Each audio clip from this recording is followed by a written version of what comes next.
Hello friends, good afternoon. Yes guys, good afternoon. Am I audible and visible? Somebody please ping me so that I can begin with today's session.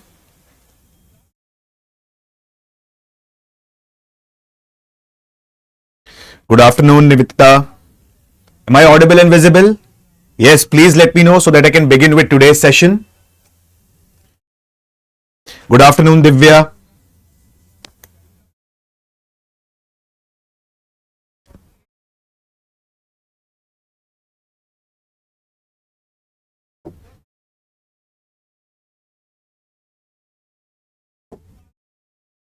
Good afternoon, Shaha. Yes guys, am I audible and visible? Somebody please ping me so that I can begin with today's session. Thanks, Nivedita.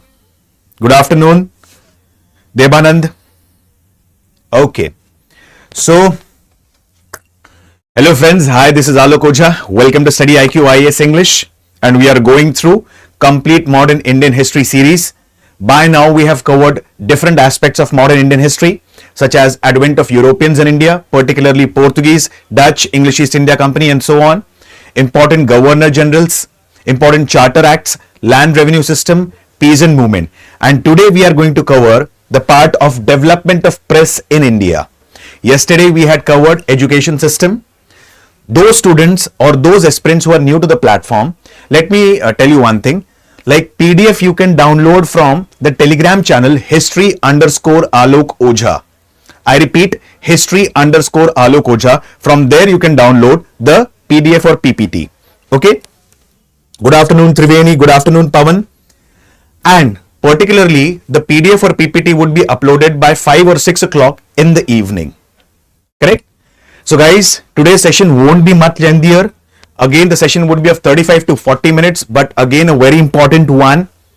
Apart from this, please keep on noting important things. That is, like I have always suggested one thing, like whenever you are listening to a particular lecture online, please have a pen and paper along with you so that you can jot down important points, and that would be helpful for you guys, particularly in the prelims examination. Correct? So without wasting any more time, let's begin with today's session, development of press in India. Now let's start with important press act. The first one was Press Censorship Act 1799. Radhe, good afternoon. Now, this act was brought by Lord Wellesley, and we had discussed about Lord Wellesley in quite depth and detail in important governor generals. I'll repeat few points within few seconds again. Like Lord Wellesley, like it is believed that Second Anglo-Maratha War took place during the time of Lord Wellesley. Lord Wellesley is known for his one of the major policies of the Britishers, and that is subsidiary alliance system. Under this system, basically the English East India Company would be referred as a paramount power, whereas the Indian states would be referred as protected state. Hundreds of kingdom accepted subsidiary alliance system, and the first one was Nizam of Hyderabad. Lord Wellesley, he is also credited with creation of Fort William College. And what was the purpose of Fort William College? To train the newly recruited civil servants. Initially, the newly recruited civil servants were trained at Hailbury College in London. Now they are trained at Fort William College in Calcutta, particularly in India. Okay. So these are the major things about Lord Wellesley. Lord Wellesley also came up with a new act which is referred as Press Censorship Act 1799. Now, what is mean by the word censorship? Censorship basically means they are coming up with laws wherein somebody is forbade from writing anything against the Britishers. And this law is majorly brought against whom? This law is majorly brought against particularly the French East India Company. Why? Now let's understand about this. Okay. You might have heard about this, that Britain and France, they were fighting for supremacy. And at this particular point of time, Britain and France were not only fighting in India, they were fighting in India, Asia, Southeast Asia, Europe, Americas. Why? For the search of new colonies. Hence, the war between Britain and France is referred as a global war, since they are fighting everywhere across the world for colonies. Now, it is believed that once the Britain started having a strong hold over India, French started publishing against the Britishers in the newspapers, and this actually hampered the British interest. So Britishers had come up with an act which is referred as Press Censorship Act 1799 to stop the French from publishing anything that is derogatory towards their interest. Finally, there was a Governor General whose name was Lord Hastings. He relaxed this Press Censorship Act. In simple words, he abolished Press Censorship Act 1799. Okay. Another important act was Licensing Regulation 1823. So what is Licensing Regulation 1823 all about? Let's understand. Media. In present context, it is referred as fourth pillar of democracy. And media plays a very crucial role in sensitizing the masses. How? Because media plays a role of channel of communication or mediator between the government and the governed. Correct? Now, at this particular point of time, it is believed that around 18th and 19th century, there began a movement called as Renaissance movement in the country. And Renaissance is nothing but revival or rebirth. Revival or rebirth of what?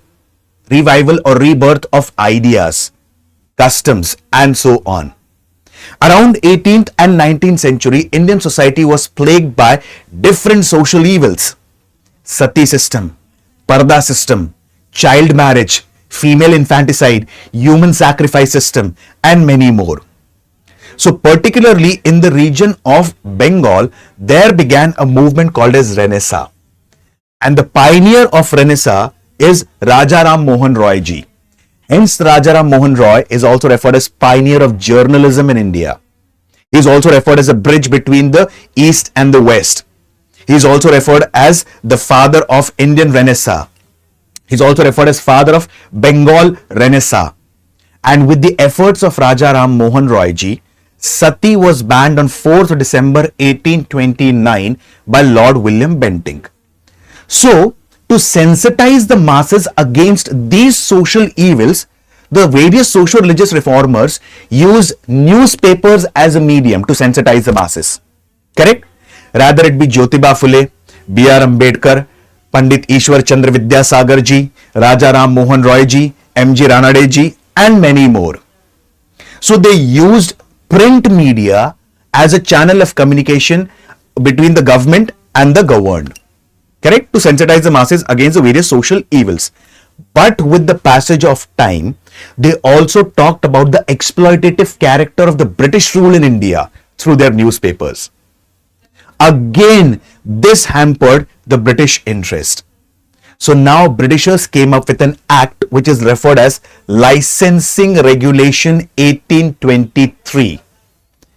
Now, as the name suggests, what is licensing regulation?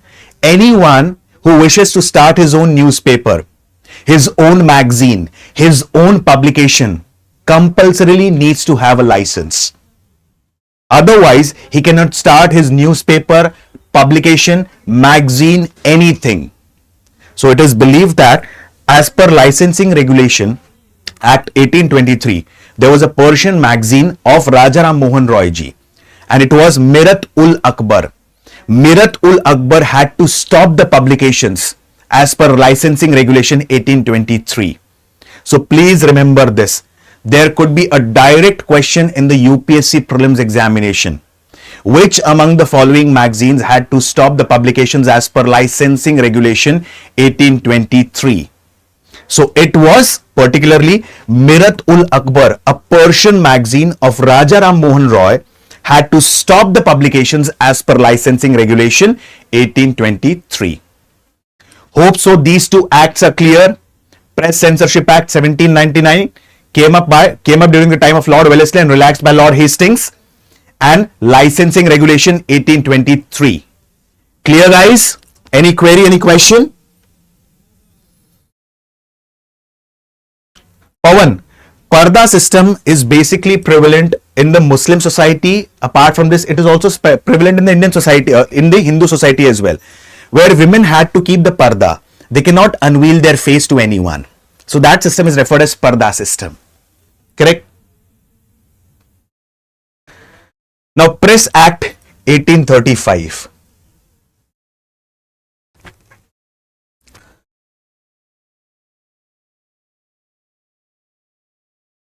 Guys, we have discussed about Sir Charles Metcalfe, if you remember, one of the Governor Generals. And I had told you one thing that needs to be remembered about Sir Charles Metcalfe is that he is referred as liberator of press in India. Okay. Now, he repealed the, what we say, obnoxious 1823 Act, that is Licensing Regulation 1823. Now, why did Britishers initially came up with Licensing Regulation 1823? Because in the initial stages, the number of English newspapers were 15 to 20 newspapers. Okay, but by 1878, the number of newspapers would be more than 200. So the number of vernacular newspapers are growing in comparison to English newspaper. And these vernacular newspaper, apart from sensitizing the masses against the various social evils, they are also highlighting the exploitative character of the British rule. And this was actually against the interest of the Britishers. So Britishers had come up with Licensing Regulation 1823. So indirectly, the targeted newspaper were vernacular newspapers. Correct? So now, Metcalfe, he is referred as liberator of press in India. And he believes in one thing, that newspaper or the media is acting as a channel of communication between the government and the governed. And complete freedom should be given to the newspaper so that the authentic news reaches the masses. If a law is imposed, it should be imposed on every newspaper, rather it be English newspaper or a vernacular newspaper. Otherwise, it should not be imposed. There shouldn't be any kind of biasness in this. Hence, he repealed the Licensing Regulation 1823. Hence, this person, Charles Metcalfe, he is also referred as liberator of press in India. Correct? Now coming up with Licensing Act 1857. Now, before I explain Licensing Act 1857, let me tell you about one important thing about the revolt of 1857.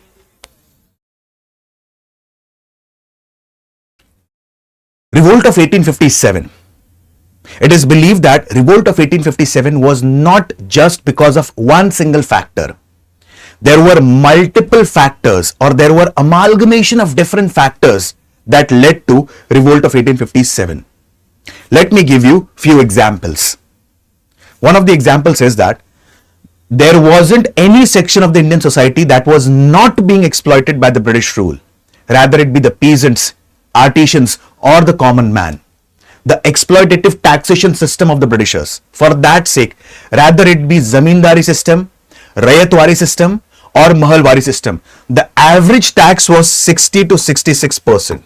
Average tax. Can you imagine, as a peasant, I am earning rupees 100 and I am paying 66 rupees as a tax. Apart from this, there was a policy of racial discrimination that was being followed by the Britishers. Isn't that true? Like, I'll give you one of the finest examples. Like, for example, if I have recruited into the British Indian Army as a Subedar, after 15 to 20 years, I would be retiring either as a Subedar or a higher post, just a higher post above Subedar. But if an Englishman is recruited into the British Indian Army, what will happen in that case?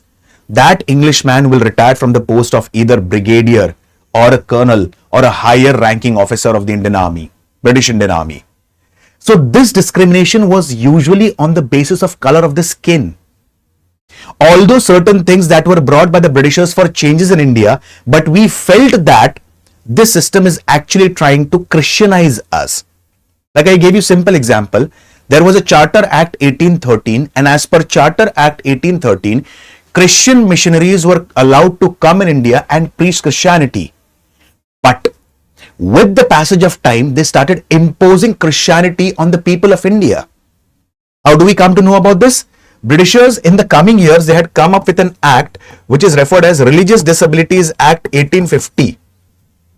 And as per this act, if anyone who is not converted into Christianity, he cannot inherit his ancestral property. This measure is nothing but forceful conversion into Christianity. Correct? Initially, Britishers had come to India for business or for trading purpose. But with the passage of time, they started ruling over India. All the Mughal rulers were asked to vacate their ancestral palaces. The last Mughal ruler, Bahadur Shah Zafar, his name was removed from the coins. Apart from this, it is believed that Dalhousie has came up with a rule according to which the Mughal successors won't be called as rulers, they would be called as prince. That's it. Correct? Nana Sahib Peshwa, he had another cause. Nana Sahib Peshwa was adopted son of Peshwa Bajirao II. Correct? And Britishers had came up with an act as per which Nana Sahib Peshwa cannot get the pension, annual pension of rupees 8 lakh, which was given to his father Bajirao II. Nana Sahib Peshwa sent his very close friend, whose name was Azimullah Khan, to negotiate with the crown. Forget about negotiating. They didn't even listen to Azimullah Khan. Correct? So in our own country, we were facing discrimination. Apart from this, in revolt of 1857, particularly, it's believed that, I'll give you a small example. The major reason for spark of the revolt or spurt of the revolt was mixing of bone dust in atta. Atta means flour. And introduction of a new rifle which is referred as Queen's Enfield rifle. Now the Queen's Enfield rifle had a cartridge, and this cartridge had a coating. This coating was made out of a fat of pig and cow. Pig is considered taboo among Muslims, and cow is sacred to Hindus. Correct? So this became a spurt for revolt of 1857.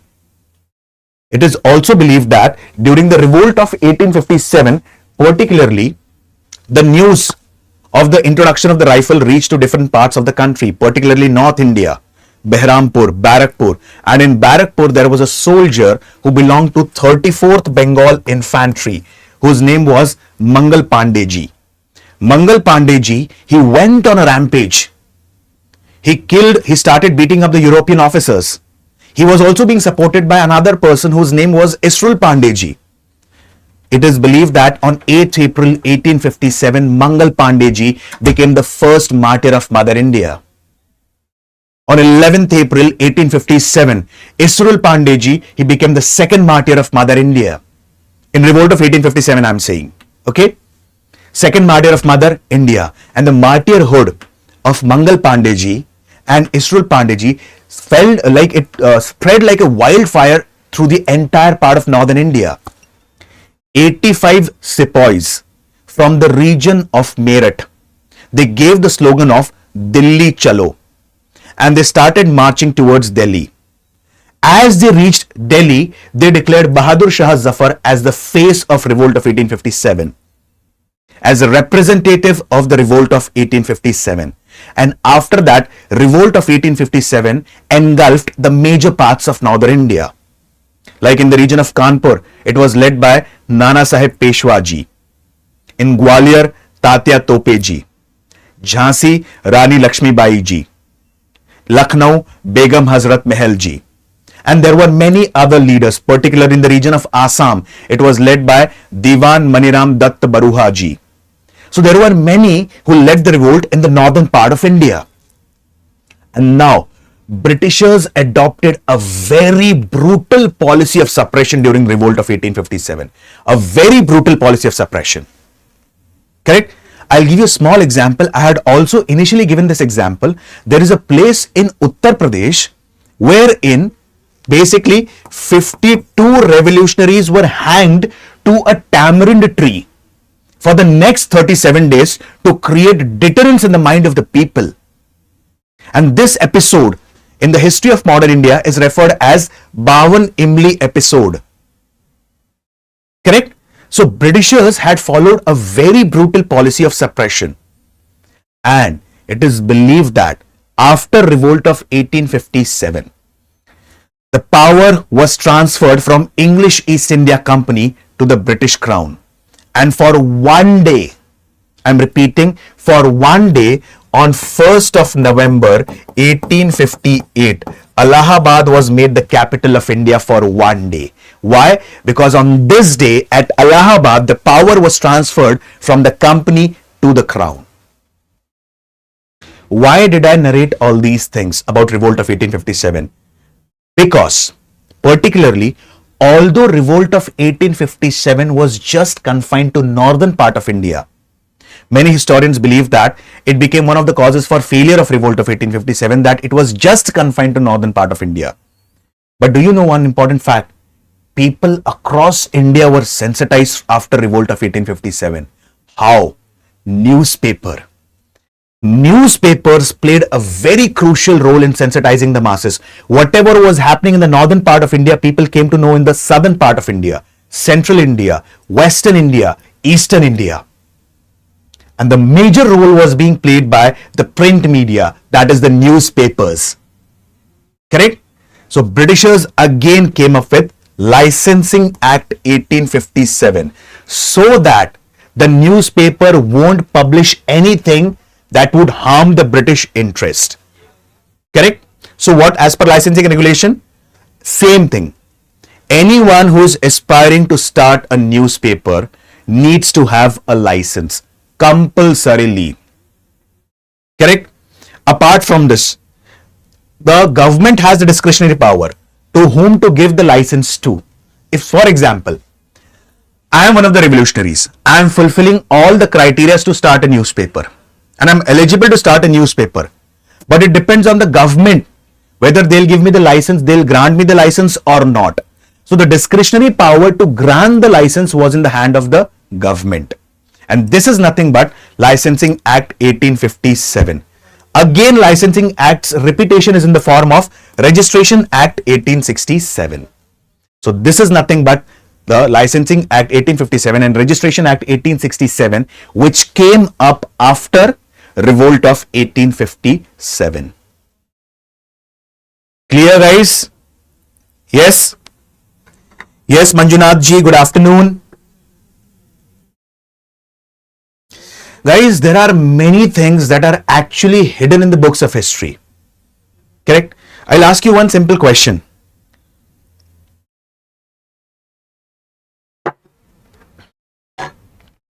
I was going through one of the pages of Azadi Ka Amrit Mahotsav on the government website, and I came to know about a very beautiful incident which is rarely mentioned in few books of our Indian history, and that is referred as Mangad tragedy.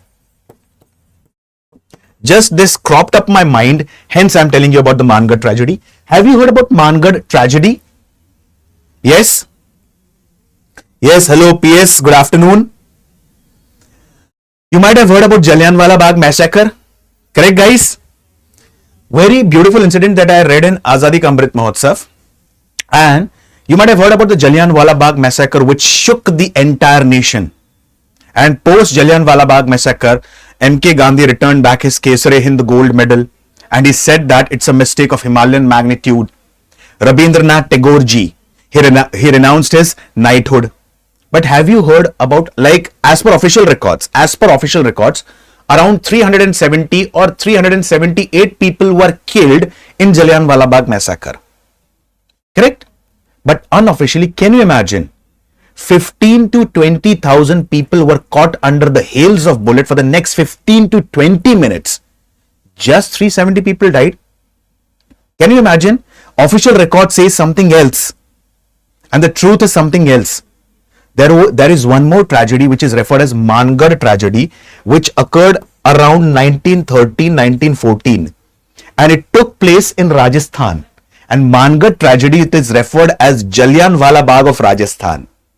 Correct? Like, I'll give you a small example. Mangad, it's a place in Rajasthan where people from the Bhil community, they gathered to raise certain demands against the taxation system in front of the Britishers. Correct? And the Bhil tribe, the word Bhil has come from the word Bilu. Bilu means bowman, bow and arrow. So the word Bhil, it's come from the word Bilu. So these Bhils gathered, the tribal Bhil gathered under the leadership of Govind Guruji, also referred as Govind Giriji. Okay? It is believed that Britishers, the year the people were peacefully protesting, they had put forward a charter of 33 demands in front of the Britishers. and Britishers started firing on the innocent tribals. More than 1500 tribals were killed in the Mangat tragedy. More than 1500 tribals. And this incident is rarely mentioned in the books of history. And this is referred as Jallianwala Bagh of Rajasthan. There is also something called as Charan Paduka tragedy, which is Jallianwala Bagh of Madhya Pradesh. Please comment in the section. Please do comment in the comment section which event is also referred as Jallianwala Bagh of South or Jallianwala incidents of South. Okay. So this is majorly about the Licensing Act 1857 and Registration Act 1867. Hope so the points are clear, guys. Any query, any question, any doubt? Yes.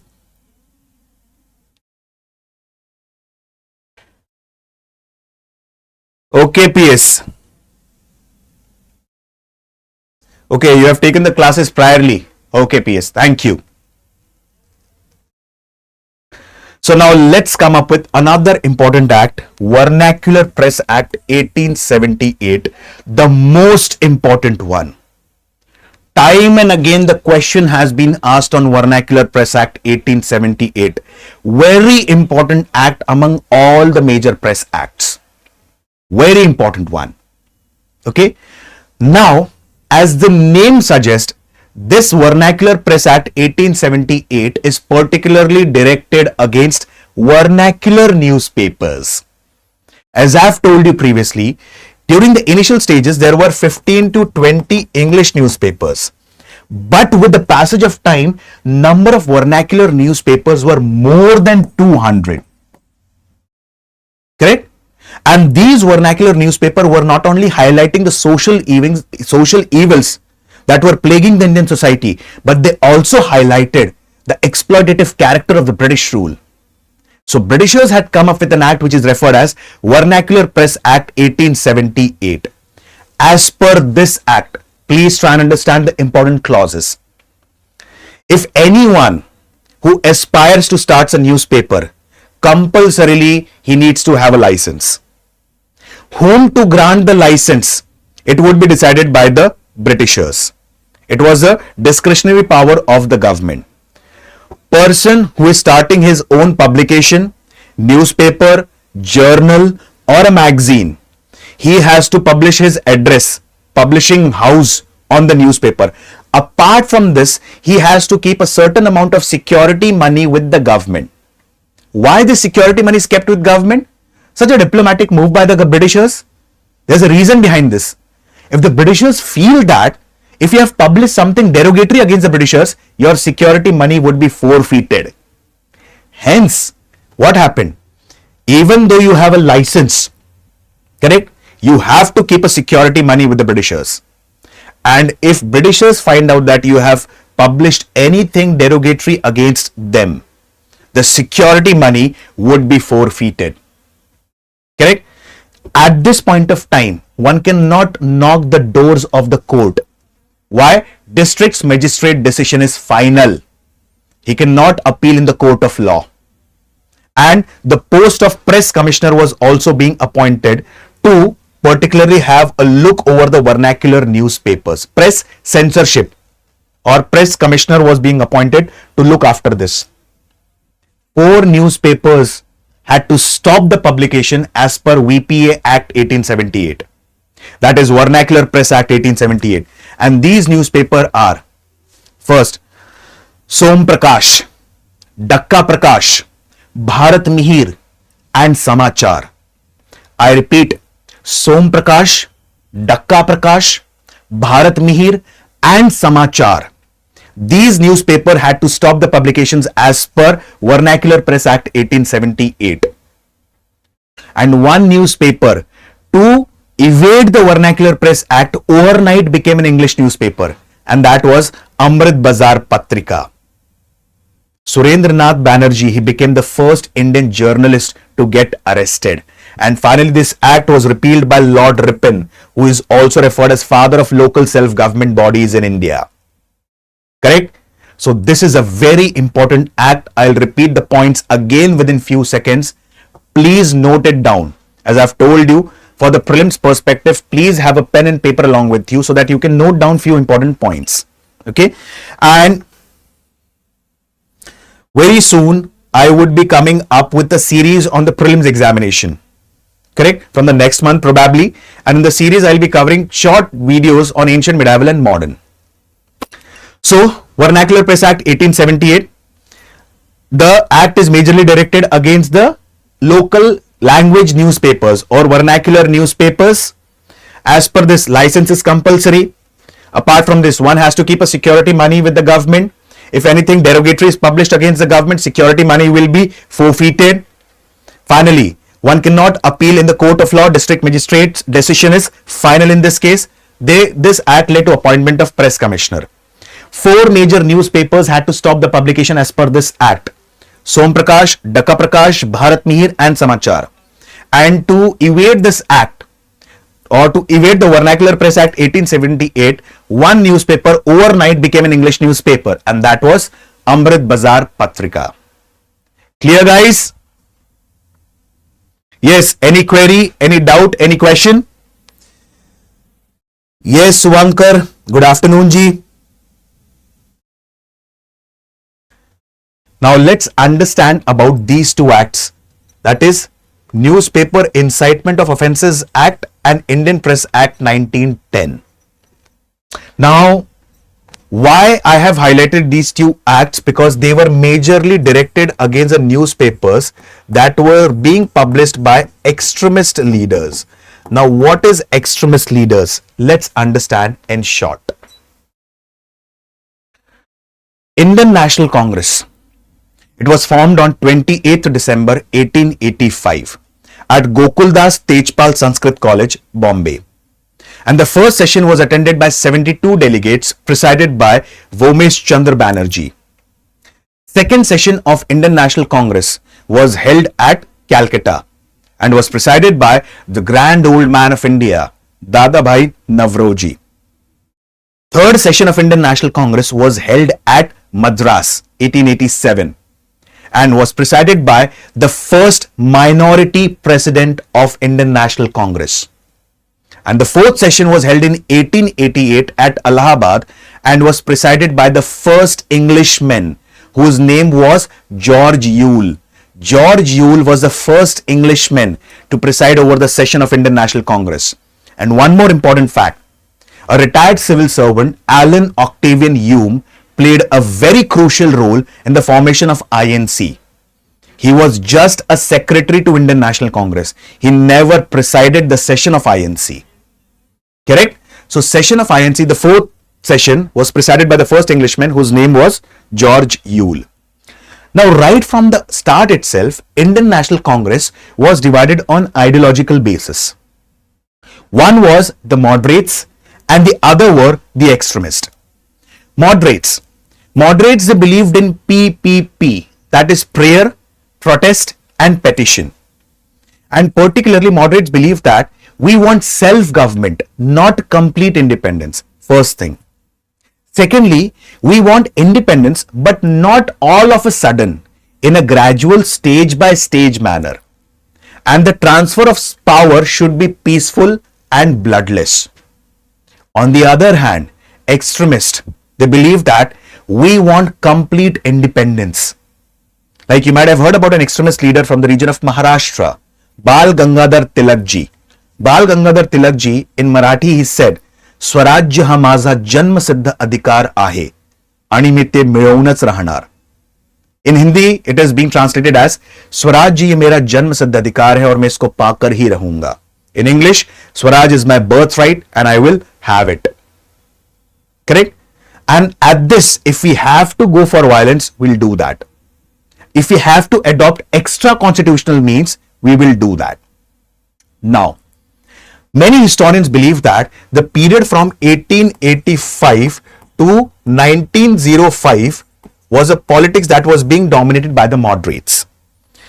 In 1905, Lord Curzon announced a partition of Bengal. And he announced a partition of Bengal on what pretext? Bengal has become too big to be administered by a single viceroy. And in that case, hence we are trying to divide Bengal on what we say administrative convenience. But what was the actual hidden agenda of the Britishers? To divide Bengal on communal lines. because West Bengal was a Hindu majority province and East Bengal was a Muslim majority province. They actually wanted to hurt the communal fabric of the nation. And against this partition of Bengal, Indian National Congress launched Swadeshi movement. The call for Swadeshi movement was taken in 1905 at Banaras session of Indian National Congress, which was presided by Gopal Krishna Gokhale ji. Now, initially, it was decided that the movement would be confined to the region of Bengal, but movement became so successful that it spread to the different parts of the country. Apart from Bengal, it spread to Bombay Presidency, United Provinces, Punjab, Delhi, Madras Presidency, and it engulfed the entire part of India. And the major role of spreading the movement in entire part of India goes to the extremist leaders. Correct? So now, as I've told you right from the start itself, Britishers have always adopted two policies in India: divide and rule, carrot and stick policy. Now, if you have to suppress one particular section, you have to get other section on your side. And the most active leaders during the Swadeshi movement were extremist leaders. So Britishers thought that it is necessary to bring moderates on their side. So what did Britishers? Now Britishers played a very different card. What did they do? They came up with an act, Morley-Minto reforms, also referred as Indian Council Act 1909. And this actually satisfied the moderates.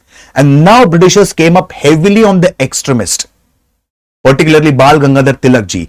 Bal Gangadhar Tilak ji was arrested and he was sent to Mandalay jail in Burma for the next 6 years. Finally, he was released in 1914. And they came up heavily on the extremist newspapers, magazines, journals, and publications. And it also empowered the magistrates to confiscate the press property as per Newspaper Incitement of Offences Act 1908 and 1910. Correct? So these were majorly directed against the extremist leaders. Hope so the points are clear, guys. Any query, any question, any sort of doubt, please feel free to ask. Yes.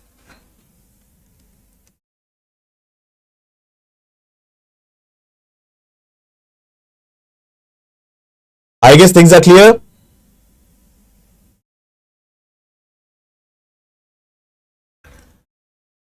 Okay. Now let's begin with Indian Press Act 1931. Now, this act is majorly directed against which principles? Gandhian principles.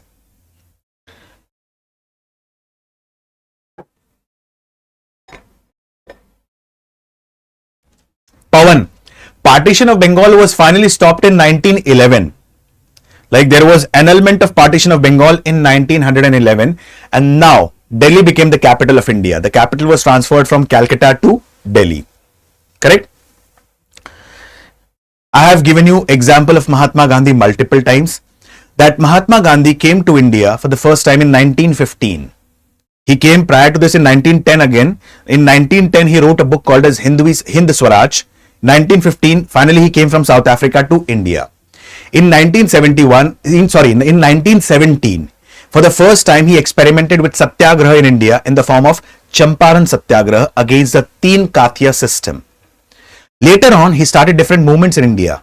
Non-cooperation movement. In the coming years, civil disobedience movement. In the coming years, Quit India movement. And all the movements of Mahatma Gandhi were majorly based on Satya and Ahimsa, truth and non-violence. Particularly, many historians believe that from 1917 onwards, the Indian politics was majorly driven on Gandhian ideology, or the Indian National Congress was driven by Gandhian ideology.